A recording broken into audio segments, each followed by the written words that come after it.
Hi, friends. Yesterday, we began Holy Week with Jesus' triumphal entry into Jerusalem. In the Gospel of Luke, after Jesus enters Jerusalem, he spends some time teaching in the temple. One day, as he's teaching in the temple, he looks up and he sees rich people putting money into the treasury. At the temple treasury, there was a row of trumpet-shaped vessels made of brass, into which people put their contributions. Since there was no paper currency, only coins of various sizes and made of various materials, when you dropped your money into the brass trumpets, it made quite a racket. So some people made a big show of what they gave, trying to make as much noise as possible with their offering. Then came a woman, perhaps with head bowed, seeking to be as inconspicuous as possible. Trying to go unnoticed, she places her pittance in the offering plate, her 2 tiny copper coins, an inconsequential gift by any standard. It didn't even make a sound in the temple collection. But Jesus noticed the gift. And because Jesus noticed the gift, the small sound of those small coins echoes through history. Jesus said to the disciples, "Truly I tell you, this poor widow has put in more than all of them." And the disciples were probably thinking, "Is he serious? She might as well have thrown a handful of dirt into the offering plate." And Jesus goes on to say, "For all of them have contributed out of their abundance, but she, out of her poverty, has put in all she had to live on." She didn't just give from what she had. She gave everything she had.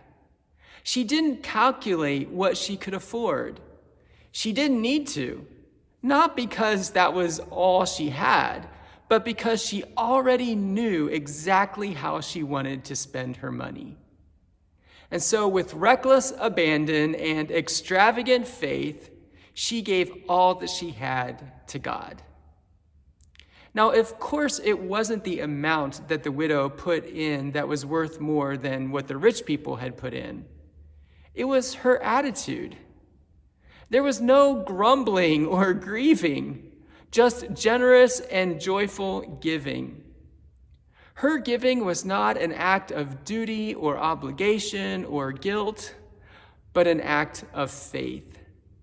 She gave all that she had to live on because she trusted God to keep her life.